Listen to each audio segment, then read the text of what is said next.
Good evening and welcome. I trust everyone is in the peak of good health these days. Great to be with you this evening, and we have, I think, a very interesting approach to doing the program this evening. I kind of had this kind of interesting thought. Nice to look back over the recent weeks at many of the, I think, really interesting segments that I've been doing on NECN, and just kind of talk a little bit about some of the studies that I always look for cutting-edge studies regarding nutrition. Really, I try to find quality studies that are high population count studies done in viable university environments, etc., that really help us gain a greater perspective of the true healing potential of food as medicine. And I know that's still a stretch for an awful lot of people out there, even a lot of folks in the orthodoxy in the medical world. They still have many folks have a difficult time, I think, grasping the concept that food really is medicine. You know, we don't say that tongue-in-cheek in my part of the world. And therefore, I think it might be interesting to share with you some of what I've found as the really most interesting, very current, up-to-date studies regarding food is medicine, and amazing information. I think you're going to really enjoy it. And it kind of keeps an open form as well. Instead of just having one theme topic this evening, we can actually work over several topics and, again, share with you, I think, some remarkable information that you will enjoy hearing about. And I suggest you get your pens ready, you get your paper ready, and you get the tapes going out there, and make sure that you really capture as much of this information as possible, because, again, some of these studies and some of the stuff that we're going to be sharing with you this evening is not very commonly spoken about out in the world of media information. A lot of the news that you hear nowadays, of course, is more sensationally based, more negative. It always astounded me how negative the news gets and can get. And I was always waiting. I always thought, gee, someday somebody's going to come across with a good news program. Well, tonight's the night, and we're going to give you the good news broadcast. And there's a lot of it. And regarding things such as pancreatic cancer, for example, just to give you a little flavor of what we're going to talk about this evening. There's a study that I reported on from recently, actually, from the American Journal of Epidemiology, indicating that the benefits of a diet rich in apples and onions may slash the risk of pancreatic cancer. Overall reduction, 59%.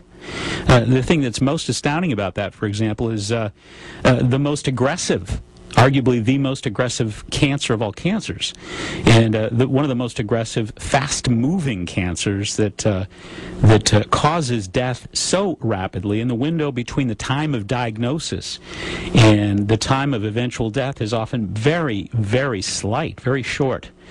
Period of time between diagnosis and death. So a very rampaging, aggressive, horrible cancer that very little information is shared from the positive side of things.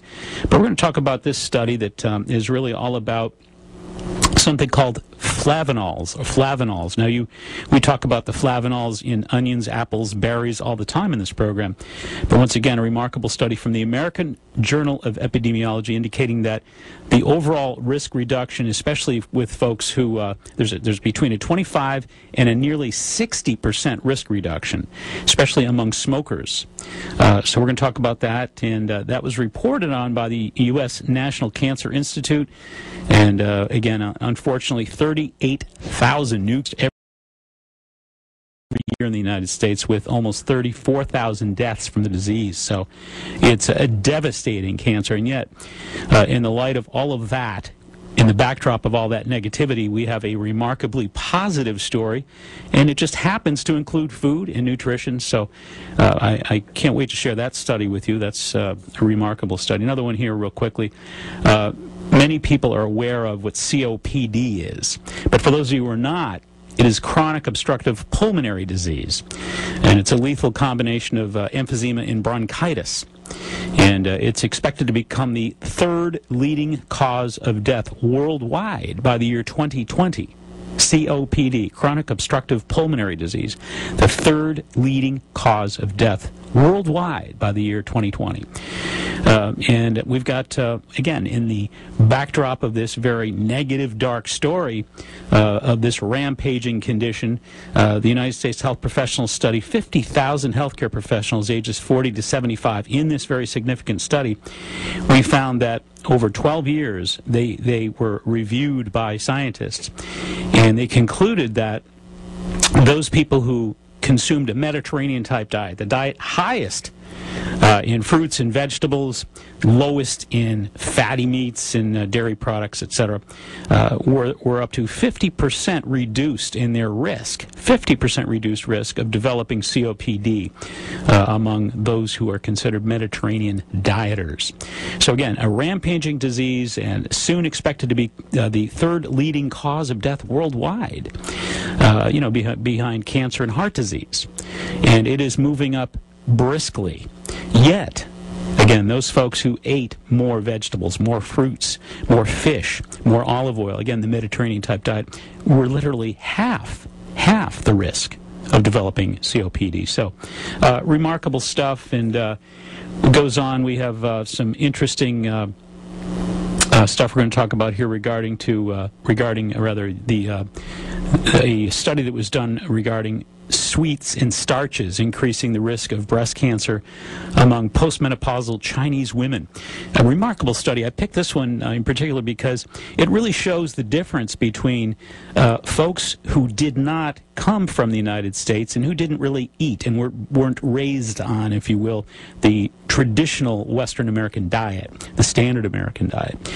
But they came to this country and they adopted the standard American diet with more fats rather, and more sugars, more red meats, more butter, etc. And we were able to note from this study the remarkable shift in their risk factors for developing breast cancer. And this was among postmenopausal Chinese women who, again, adopted the American diet. And you could see two very distinct dietary patterns, and those women, when they were eating vegetables, soy, and fish in their dietary patterns, more Asian style, the risk factors were considerably lower. Once they adopted the American diet, the risk factors increased by anywhere from 20 to 40%. 20 to 40%. So anyway, we're going to talk more about that and many of these other current studies, and I think you're going to enjoy the broadcast this evening. So once again, get your papers, your pens, your pencils, grab your tapes, and get this thing broadcast and captured, if you will, because I think there's a lot of information that's going to move fairly quickly, but stuff you are going to want to hear about. But before we do that, we have a few bills to pay, and we're going to be right back. You stay right where you are.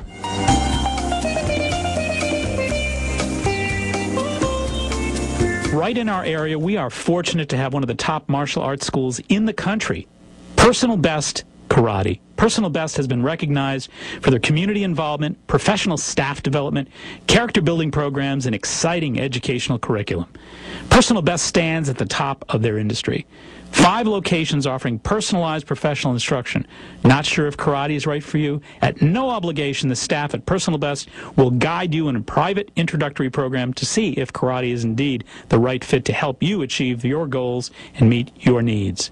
What does karate at Personal Best teach you?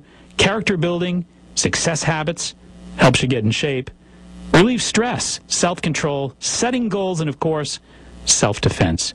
Personal Best's goal is to create successful, contributing members of society through the practice of the martial arts at Personal Best. Mr. Chris Rappold is, of course, the founder of Personal Best Karate. He tells me his greatest joy of all is to see the personal transformation in each and every student. Bring out your best with Personal Best Karate. Telephone number 508-285-5425. That's 508-285-5425. Locations in Norton, Foxborough, Southeaston, Franklin, and Taunton. That's Personal Best Karate. This segment is being sponsored by Good Health Natural Foods. Good Health is a specialty food market, as well as a vitamin and sports nutrition shop. Good Health is a family-owned business passionately committed to giving back to the neighborhoods of Boston and the South Shore. The Maturos and the entire Good Health family continue to make an indelible impact on the communities they serve.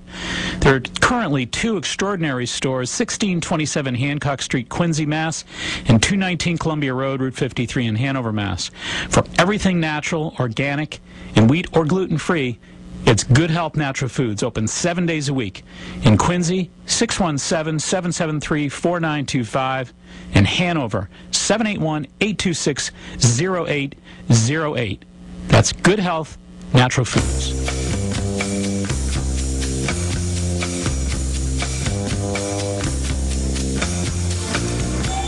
Alrighty, welcome on back in here, and good to have you with us. Hope your Sunday evening is going smoothly. This should be a nice, relaxing time for you to recharge those batteries and get ready for a week ahead.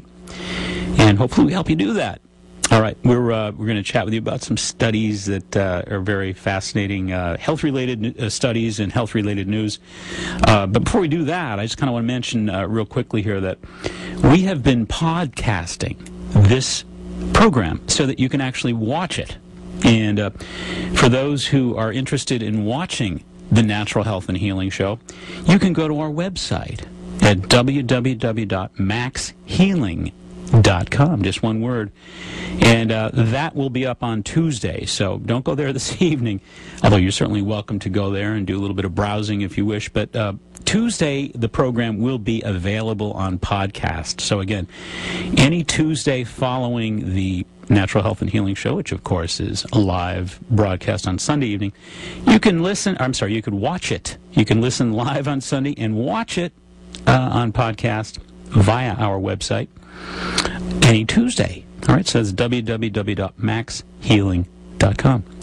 And we just did a seminar a week ago Thursday at the Radisson, and at the Rockland Radisson, and great turnout. We thank you all so much for supporting that program, and we're going to have that on the website as well, the Healing Mind seminar that we did, and that's not going to be really available until probably next week. We'll talk more about that next Sunday night, but soon.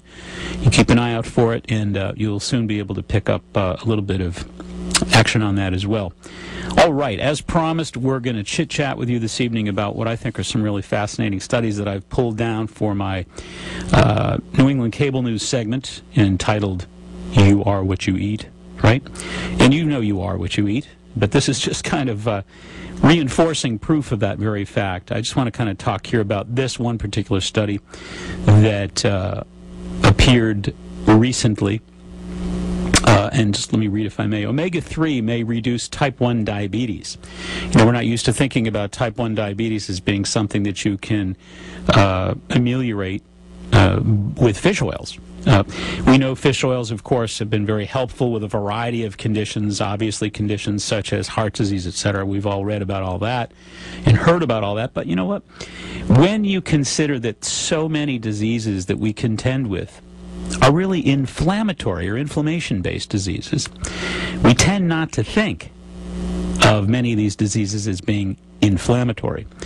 But that is indeed the case, which is why research study after study and more scientists are beginning to find that fish oils seem to ameliorate and be helpful in a variety of conditions and with a variety of health problems. Anyway, if I may, this is in the nutraingredients.com, which is a website that I really like to visit, N-U-T-R-A ingredients. This is from the European edition of SAME, and this is written by Stephen Daniels. Omega-3 may reduce type 1 diabetes. Increased intake of omega-3 fatty acids from marine sources, fish, may protect children at high risk of type 1 diabetes from developing the disease, suggests new research. The study published in the Journal of the American Medical Association looked at the incidence of the disease among 1,700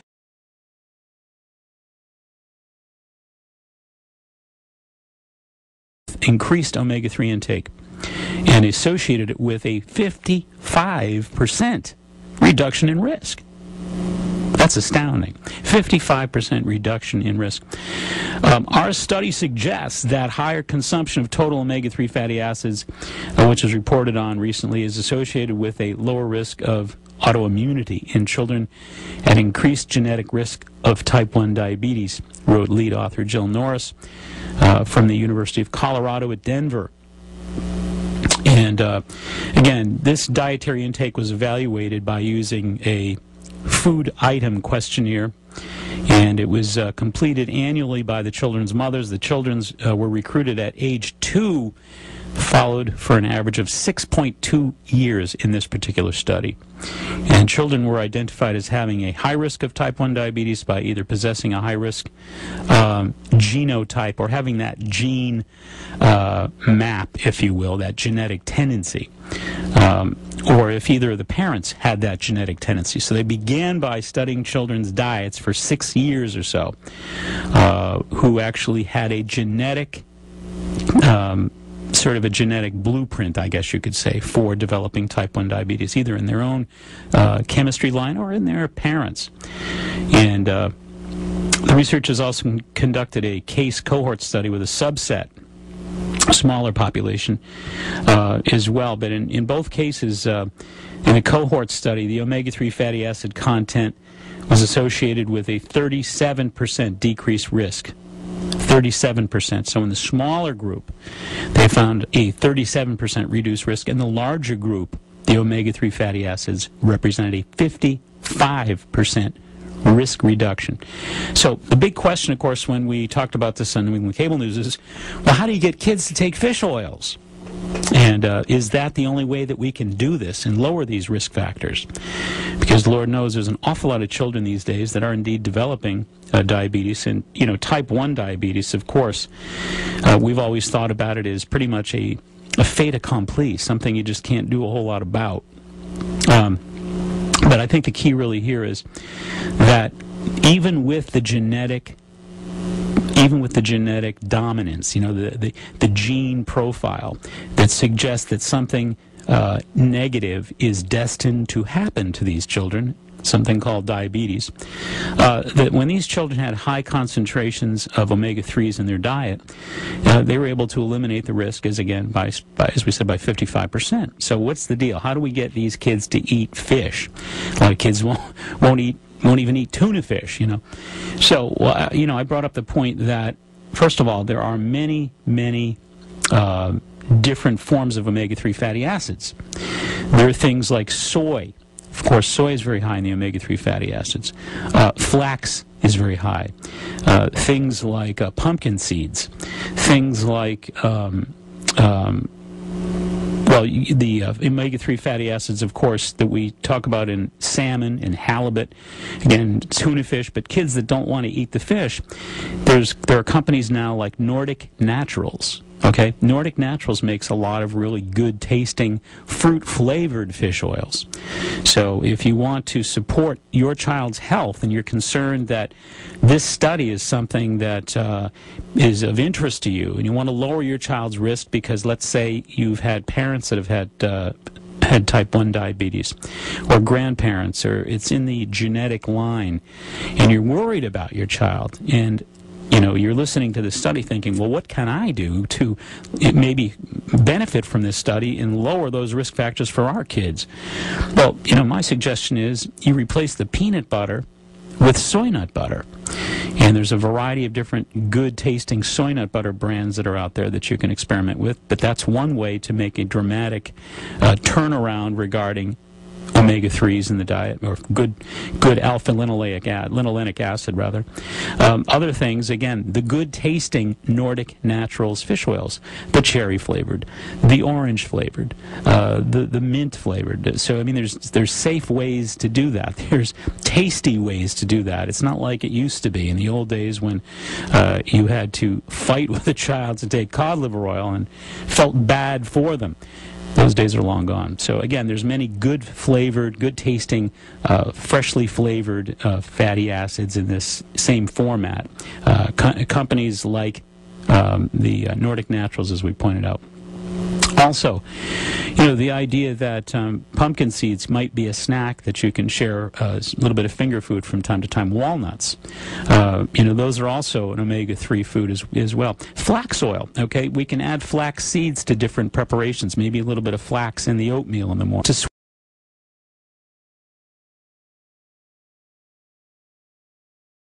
switch some of the dairy over to soy dairy alternative, to use soy milk, to use soy cheeses, melted soy cheeses. They taste comparable when they're melted. The soy milks, I like the Silk red label. I think it's quite tasty.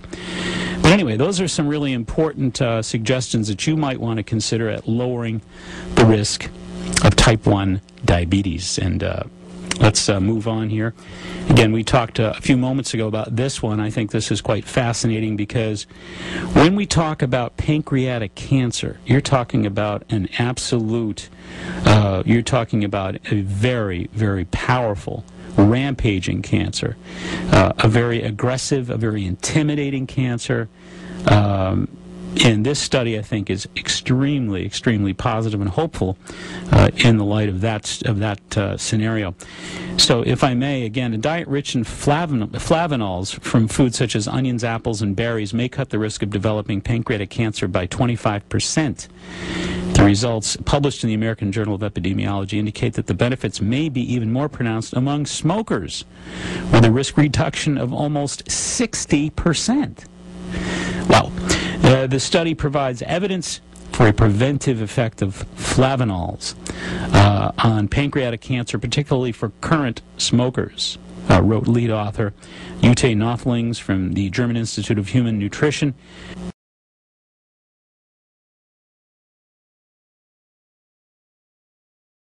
38,000 new cases of pancreatic cancer are diagnosed each and every year in the United States, with almost 34,000 deaths from the disease. So once again, out of every 38,000 new cases, 34,000 die.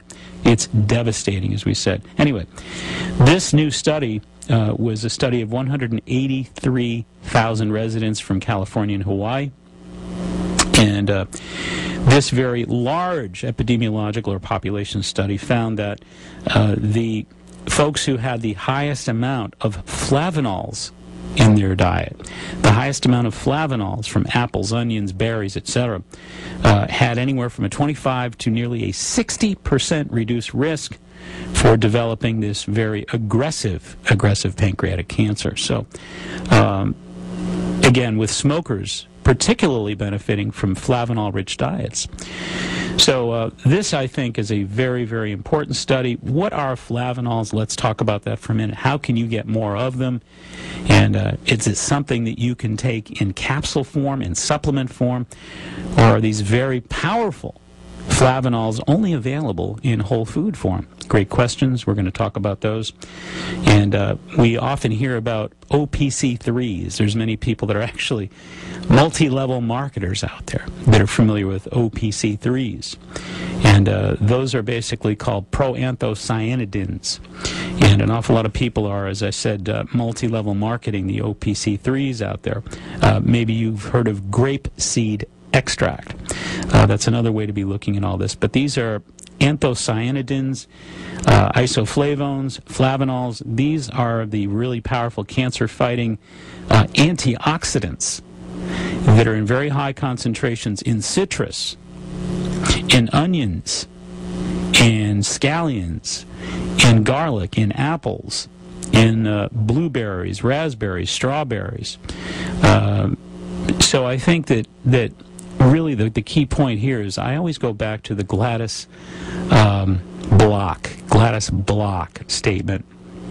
Again, I mentioned her a number of times, but here's a woman for years who was the head of the Department of Nutrition at the University of California at Berkeley, and a very astute and a very brilliant researcher, author.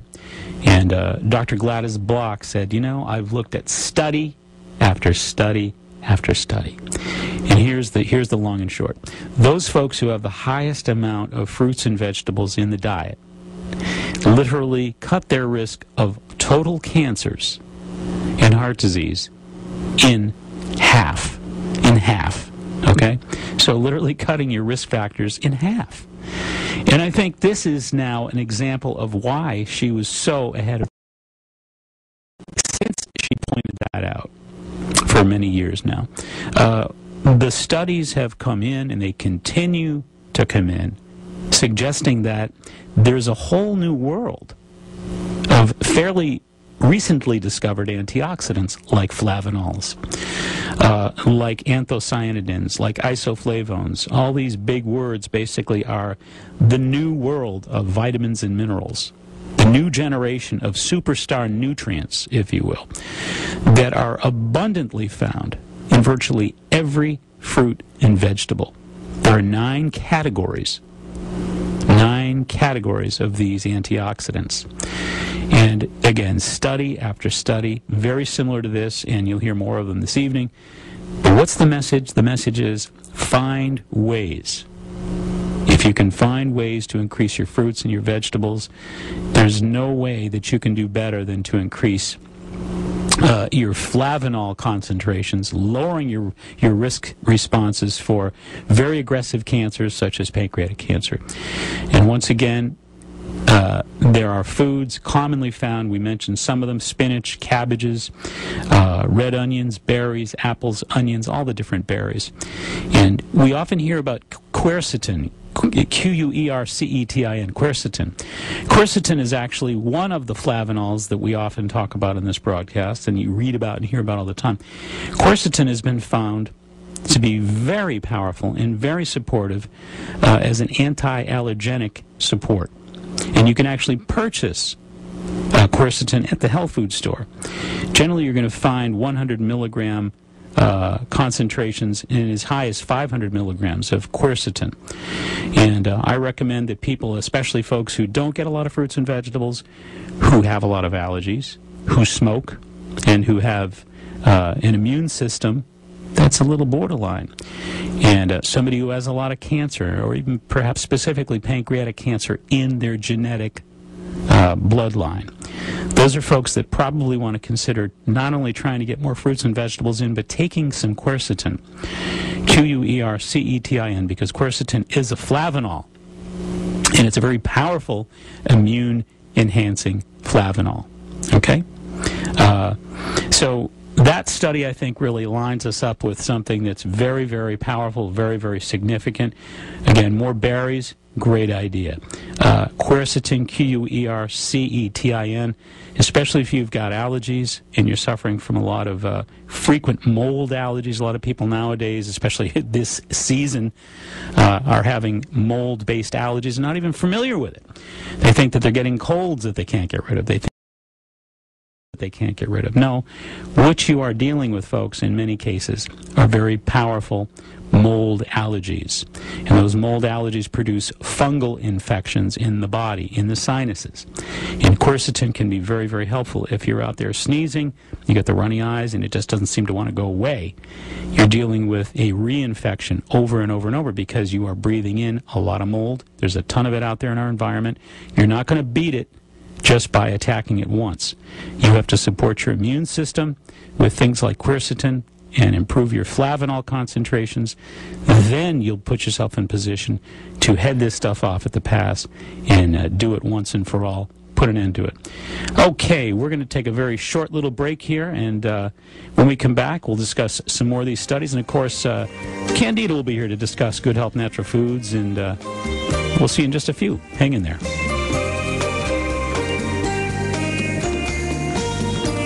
Hi, this is Catherine from Jarrow Formulas. We're happy to announce our new partnership with Dr. Mark Mincola. When we started out in this industry, our intentions were to bring good quality nutrition, cutting-edge science, and reasonably priced products to the market, and also encourage people to take an active role in their own health and wellness. Jarrow Formulas has been in business for over 20 years and is considered an industry leader. Jarrow is incredibly active in consumers' rights to access dietary supplements and creating good quality manufacturing standards for our industry.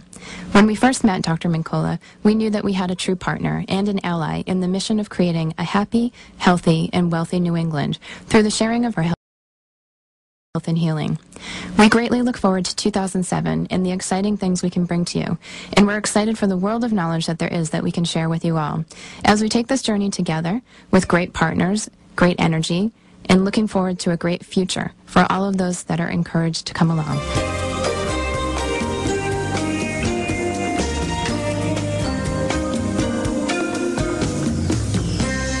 Alrighty, welcome back in, and we also welcome in one Candida. I never know what you're going to say, but it's always fun to be here. Good to and have we you. also have Tony LaTesta on the line, and he is from Good Health. But you got to say Foods. that with a little bit more of an Italian flavor. LaTesta. Tony LaTesta. Tony, how's it going, brother? Not too bad. How you guys doing? Good to talk to you. Yes, it's always a pleasure. So how's it going at Good Health? Give them a little plug first before we get into your... I would tell you it's probably the topic. best time of the year. I mean, good quality staff. You know, we have a lot of people that know what they're talking about, and we're really excited. You know, I mean, to educate people and to work with people like yourselves to really put the health food industry out. You know, and so I'm having a blast. You know, the owners are unbelievable people, and they make a lot of good things happen. That's right. Well, and Tony, you're modest because you make a lot of good things happen. You've helped so many people. Tony, for those that don't know him, is a real treasure for the South Shore. He knows a great deal, and he's helped many, many folks. Great advice, great wisdom. You work hard, you study, and you're on top of all that's out there right now. And, of course, it's a fast-moving industry. There's always new supplements on the horizon, and to keep up with that stuff and to keep up with the pace of it is not easy. So my hat's off to you, Tony. I appreciate that, and you know, you're a great person to follow, and hopefully one day I'll be as esteemed as yourself, because you have a wonderful reputation yourself, bro. Oh, well, thank you very much, and I think we make a good team, if I don't mind saying. Yeah, I think maybe we should have you on once a month. I've been trying to get you on the show for a long time. Absolutely. So you have an exciting event coming up at the Maha Yoga Center for Stress Management in Bridgewater on November 4th. Why don't you tell us a little bit about that? Well, basically the concept is that a lot of people struggle in digestion. It's been a big thing in the news nowadays, and most of the time it's because people don't understand the concepts of food and how they can react in the body, triggering a lot of like allergenic reactions. So I'm hoping to go in and really educate people on how to eat, how to combine their foods, you know what I mean, so that they can take care of some relatively common nuisances that shouldn't be bothering you on a daily basis. And some of the digestion and immune function, that's going to be the topic of discussion that night? Well, absolutely. I mean, because most of the time when you're dealing with digestion, because it's a major part of how the body is influenced, you're going to find that if you're combining the wrong combinations, it's going to increase your need for relief, especially from inflammatory responses, diseases, disorders, you know what I mean, sometimes even to emotional behavioral problems. So the concepts that we're going to cover are going to be wide. Jerry Lajek, who also owns at the Maha Center, he actually has been living, and through the help of diet and supplements, with cancer. So he's going to help educate the people on what he's doing, and then I'm going to try to bring some science into the mixture to really complete the day. Great, and you're going to talk about immune issues in general as well, and I want you to tell people a little bit about what they might hear regarding some of the immune talk that's going to go down that night. I mean, the immune system in this connection is going to probably focus a lot in regards to the digestive part, controlling bacterial infections, yeast problems that can contribute to simple things, malnourishment, constipation, which could lead you into other areas where your body just doesn't feel the way it should. Your energy levels are down. You're feeling kind of depressed. Because you're bogging the whole digestive system down, creating a lot of congestion. And congestion is one of the areas that we want to kind of defeat because of the inflammatory responses that you've been covering on the radio show with like the grape seed and really rebuilding the body so you don't have to deal with digestive problems. And you certainly, folks, will be able to ask questions that evening about confronting. And are there going to be, is there going to be time afterwards maybe for them to chat a little bit or get some handouts? Talk a little bit about some of that, too. Absolutely. There's always time. That's one of the things that I really try to do is make myself accessible. Education and the ability to ask a question. I mean, it's one of the ways that we build awareness. And awareness is one of the most important ways to keep your health going strong. I mean, anytime people have problems, I'm always here. I'm always open. They can always come back to Good Health. You know what I mean? We can follow up. Even after the show itself, it's not a problem ever to come in and ask. So once again, anybody interested in tickets out there, they can contact the folks down at Maha Yoga Center. Is that right? And the number there is, let's see, we've got the phone The number there is 508-697-3273. Again, 508-697-3273. Sounds like a great evening. It does. So if folks are interested in learning more about digestion, proper immune function, and discuss their various health topics and maybe personal questions that they might have about their health issues, you can join a very knowledgeable guy from Good Health Natural Foods, and he is the man that makes it run down there as far as the info and as far as educating people about the latest information. That's Tony Latessa from Good Health Natural Foods, and that will be at the Maha Yoga Center for Stress Management in Bridgewater, and that'll be Sunday, November 4th, and that's going to go from 1 p.m. to 3 p.m., a $20 admission fee, and please get yourself signed up for that. And once again, 508-697-3273. Tony, thank you so much. Thank you, Mark. Thank you, Candida. Have a great Thank you. night. Thanks. All right. All right, you got some good health Sure, yeah. news as well, right? That was kind of the good health news, although the turkeys, and they're going fast. They have a limited quantity of Thanksgiving fresh, organic turkeys at Good Health for $3. So the turkeys are flying out of Good Health, so you better get down there ASAP and and bring a bow and arrow with you. But again, there's no hormones in these They're turkeys. hormone-free, absolutely right. Hormone-free. You know something, too, I think if folks, it's always a matter of compare and shop, you know, like anything else. And if you start looking at more of the commercial turkeys that are out there and you see per serving 570 milligrams of sodium, I got news for you. Mother Nature didn't load those birds up with salt. Right. You know, they're loading you up with salt and increasing your risk factors for stroke is what they're doing. So your bottom line of it is start reading those labels, and when you see commercial food versus food that is non-commercial food, and Good Health, of course, has not just the organic, clean turkeys that don't have the sodium and all the pesticides and hormones, and all that stuff, but nitrates, but they've also got organic produce. So, I mean, you can actually really make out quite well down there putting together a very healthy dinner that tastes phenomenal, and everybody says, wow, this stuff is really good. And you say, hey, there's a bonus. It's good for you as well.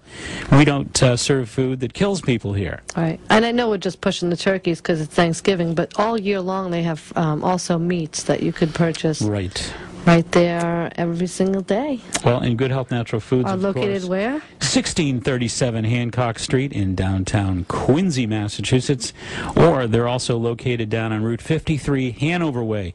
And if you want to give them a call in Hanover, 781-826-0808, or call them down in Quincy at 617-773-4925 for all things natural. It is Good Health Natural Foods.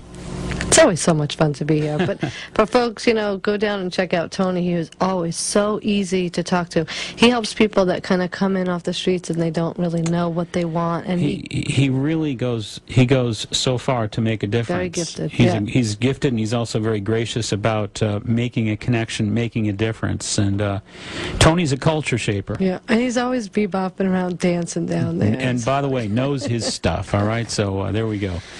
And what is your Sunday evening like? What do we got going on at home tonight? We probably have the husband watching the Sox and also listening to the radio, we hope. He's got the radio show in one ear and the Red Sox in front of him visually. Right, but he said, honey, if I miss it, don't worry, because now you're podcasting. There you go. He can. So he's got an out. He's got an out. He can pick up the podcast on Tuesday. And if you'd like to pick up the podcast of this radio show on Tuesday, you can do the same thing at www.maxhealing.com. Great. Hey, thank you so much. Yeah. Have a great See you night. later. All right, thanks. We could make it together. The further from here, girl, the better. Where the air is fresh and clean. All right, Larry. Very nice. Okay. And let's get back into work here. We mentioned this study in particular is something that I wanted to chat with you about for a moment, but we talked about the Chinese woman study. This study gives us a unique look at the population of Chinese women who are transitioning from a more traditional Eastern type soy vegetable diet to a Western meat sugar type diet. And I'll just give you the lead on it really quickly. According to a study published in the July issue of Cancer Epidemiology, Biomarkers and Prevention, a Western type diet marked by red meat, starches, and sweets increases the risk of breast cancer among postmenopausal Chinese women. And again, the key here is, this study I think is really fascinating because it gives us a compare and contrast. The researchers examined and interviewed approximately 1,500 newly diagnosed women between the ages of 25 and 64 over a 2-year period of time. And the researchers saw 2 distinct dietary patterns. Pattern A, of course, was the Western type diet: more meat, more sweet, more dairy. And a more of an Eastern type diet is the second group: vegetables, soy, and fish. 2 different patterns. They determined that the meat-sweet pattern was significantly associated with an increased risk of breast cancer among the overweight postmenopausal women. And we have seen ample evidence to date that suggests that saturated animal fats increase the cancer risks, likely due to arachidonic acid, something we've talked about many, many different times in shapes and forms on this broadcast. Keep this in mind, folks. Cancer is an inflammatory disease. Okay, I know you're only used to thinking about arthritis as an inflammatory disease, or perhaps asthma is an inflammatory disease, but cancer is inflammatory as well. I talk about Dr. Mitch Gaynor, Gaynor. If you want to do some interesting research, you could look at the Annie Appleseed Project on the internet. The Annie Appleseed Project, and then you want to do a Google or a search, if you will, for Dr. Mitch Gaynor, Gaynor. Why? Well, because Dr. Mitch Gaynor is from the Strang Cancer Institute down in New York, and he's done some of the latest and some of the most significant research to date regarding the direct connection between a variety of cancers and inflammatory hormones. Well, what also we've learned here, and Dr. Mitch Gaynor has discovered this at the Strang Cancer Institute, that when you remove the COX-2 hormones, the inflammatory hormones that come from dairy, red meat, peanuts, and eggs, when you remove that, many of the existing tumors fail to survive. Okay, fail to survive. Because cancer requires, just like everybody else, I mean, every other living thing, I should say, and cancer is a life form. Okay, cancer is a biological subsystem. And anything that lives in the world of biology has to live by the laws of biology, no matter how impending or how intimidating it is. Cancer has one thing in common with you: it has to have its needs met in order to survive. Well, according to Dr. Mitch Gaynor, cancer requires a high concentration of inflammatory hormones from which peanuts and dairy products and red meats and egg yolks come from. So these are the foods that produce the high concentration of COX-2 hormones that actually feed the inflammatory processes of cancer. So this particular study said, hey, Mitch Gaynor, it looks like we're finding the same information that you've discovered from a slightly different perspective. And that those Chinese women who, when they were in China, consumed higher amounts of vegetables, higher amounts of fish, higher amounts of soy products, which are all basically anti-inflammatory foods, that their risk for breast cancer was significantly less. Okay, that same population of Oriental women moved to the United States, and suddenly their risk factors were driven up because of the dietary change. The more red meat, the more eggs, the more dairy, the more peanuts, peanut butters, etc. They increase the COX-2 hormones and thus the risk, in this case, for breast cancer. So I think that's a really fascinating study, and I always tell my patients, look, if you're looking to do battle with cancer naturally, what's essential for you to realize is that you've got 2 major strategies two really significant strategies. Number one, we've talked about it 1,000 times, alkalize yourself. Use your baking sodas, use your chlorophylls, stay away from the highly acidic foods. Number two is right here. Limit the amount of that you bring into your body through your diet. So if you want to eat an anti-cancer diet, then you want to use more soy, more fish, more vegetables. If you want to eat a cancer-supporting diet, a diet that supports the cause of cancer biochemically, then you will increase a COX-2 diet. More meats, more red meats, more sugar, more sweets, more dairy, more peanuts, more egg yolks, etc. So I think that study is a really, really powerful study that clearly bears that point out. All right, and while we're talking about good diet being so important medicinally speaking, I'll revert back to this particular study that we talked about before we got started this evening. According to a study recently published in the online journal Thorax, people who follow a Mediterranean diet rich in fruit, vegetables, whole grain, and fish cut their risk of developing chronic pulmonary disease by half. Chronic obstructive pulmonary disease, or COPD, is a lethal combination of emphysema and bronchitis, and is expected to become the third leading cause of death worldwide by the year 2020. Therefore, the results of this U.S. health professional study of 50,000 healthcare professionals ages 40 to 75 is all the more significant. The researchers collected data on 50,000 healthcare professionals that spanned 12 years. The subjects were asked about diet, health, lifestyle, and smoking. Detailed information was followed up every 4 years, and they classified their diets as either standard American diets, high in meats, processed starches, sweets, as we just talked about in the other study, or a Mediterranean type diet, higher in fruits, vegetables, whole grains, and fish. Again, almost the same diet we just talked about in the Chinese women's study. The researchers said that the first goal is to, of course, quit smoking. Nonetheless, they concluded that there was a 50% reduced rate of COPD, and that's again chronic obstructive pulmonary disease, a 50% reduced risk among the Mediterranean dieters. Many researchers suggest that the results are due to the diet's high fruit and vegetable content of flavonoids and antioxidants. We talked about the flavonols just a little while ago, so this is another flavonol study. So all these studies link up, and again, the more this research, or the more this searching about research that I do for my television segments and for this radio broadcast, the more I can't help but notice this information all strings together.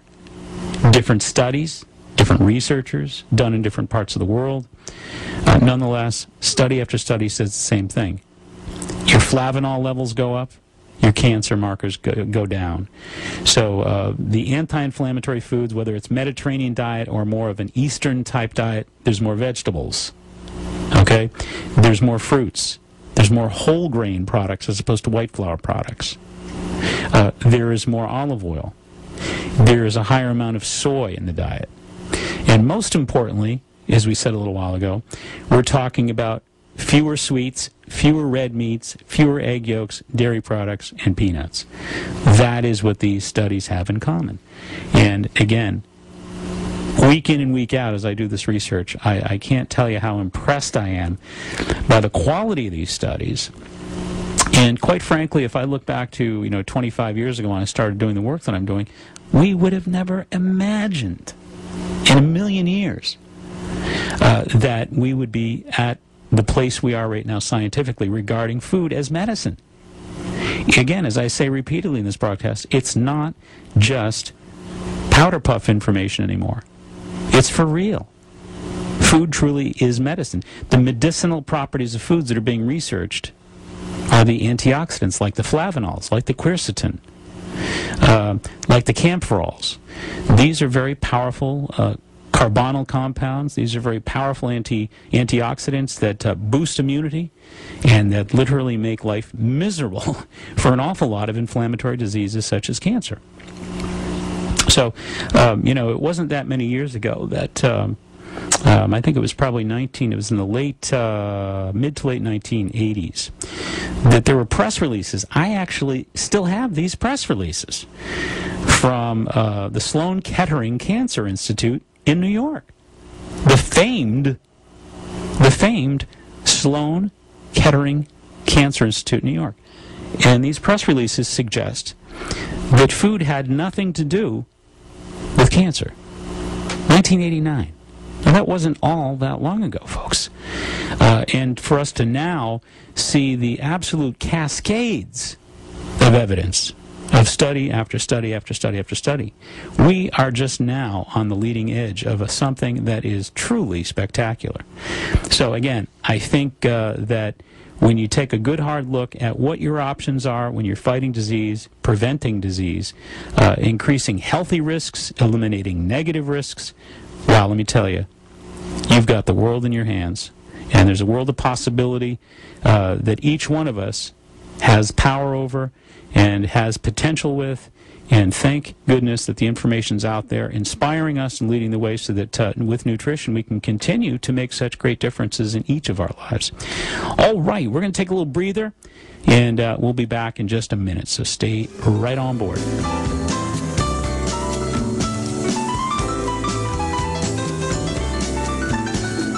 Hi, I'm Rita Berkowitz. Join me for an intimate evening of spirit communication and spirit art on November 9th at 7 to 9:30 p.m. Call 781-834-2728 or www.thehealthylivingguide.com for tickets. Only $40 for a really great evening. We'll share an evening of learning about and witnessing communication with those on the higher side of life. The Center at Westwoods in Westwood, Massachusetts, 7 to 9:30 p.m. Tickets can be purchased from Candida, 781-834-2728 or www.thehealthylivingguide.com.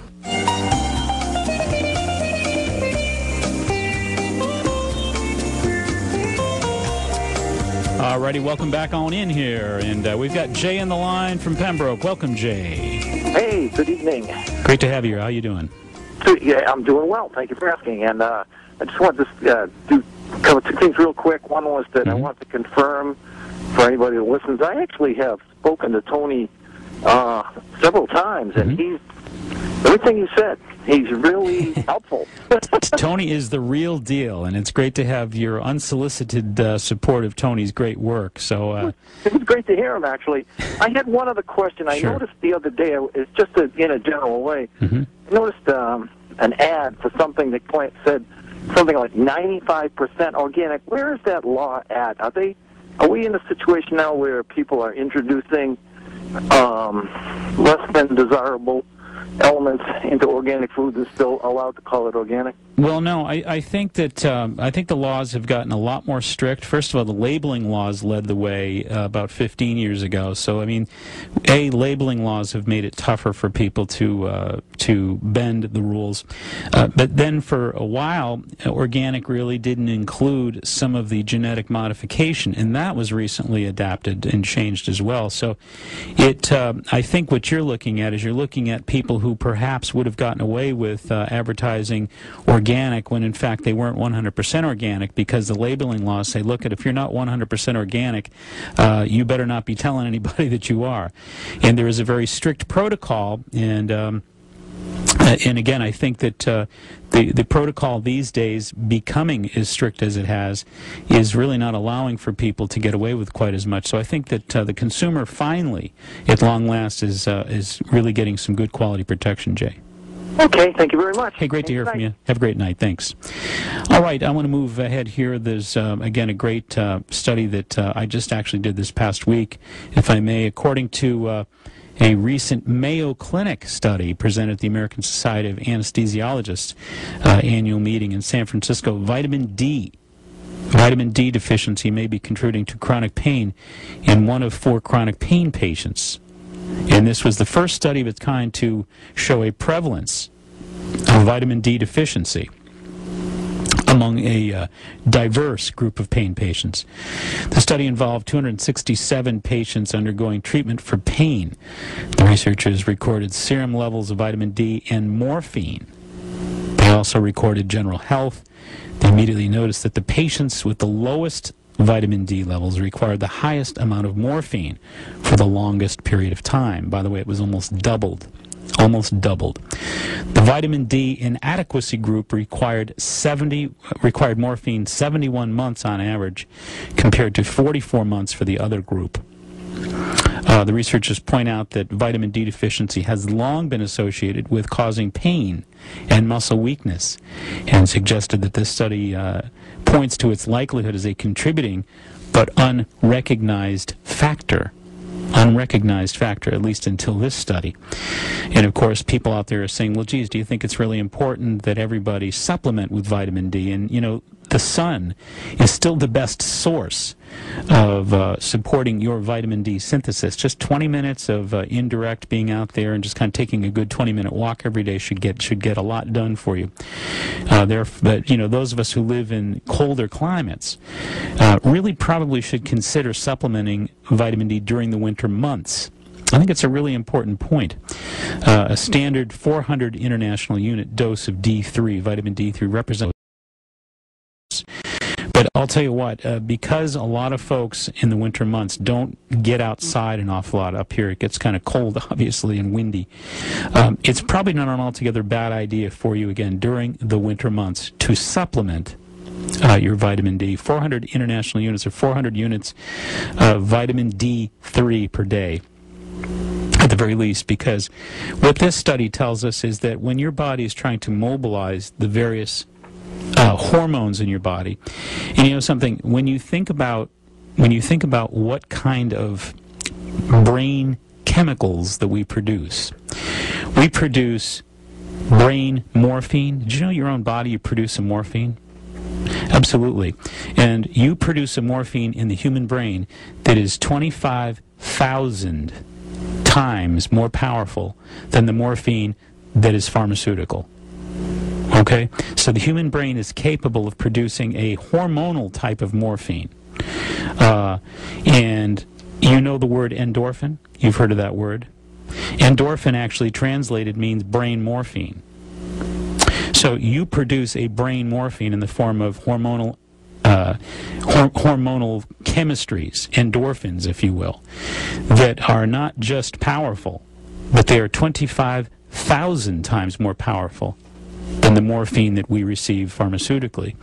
So when your body is not biochemically programmed to produce your own morphine, you will have a greater pain response. You're going to have a lot more pain and muscle weakness than if you were supporting biochemically your body's ability to produce its powerful brain morphine.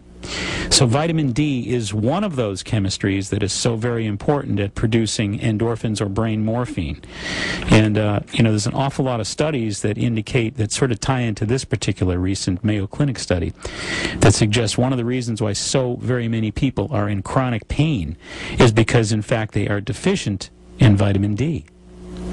So if you can, and it's fairly nice out there, you get yourself a 20-minute walk every day and get some indirect absorption, and you don't have to have it just absorbed through your face or your eyes. You can absorb it through your hands and your arms, etc. So you're safe to absorb your vitamin D through the sun 20 minutes a day. And if it gets awfully cold out there and you say, I'm not going to even think about going outside for any long periods of time, as is the case in the winter around here, you can get yourself 400 units of vitamin D3 a day. That's a safe, effective dose. And build that up in your system. It's fat soluble. I think you'll find that it'll help you a great deal with your day-to-day pain response. All right, boy, this hour went awfully fast. Of course, following this program, be sure to stay tuned for Tomorrow's Dreams with Bobby and Steve and the gang. And as usual, they always play great music, so stay tuned for them. Folks interested once again in seeing the seeing the podcast of this particular program, you can do so on our website on Tuesday, www.maxhealing.com. And we thank everybody for listening as we do each and every week. And we welcome you next Sunday at 8 o'clock here on the Natural Health and Healing Show. My name is Mark Mincola, and I always remind you at this time, please be wise, be aware, be well. Make it a healthy week. Good night.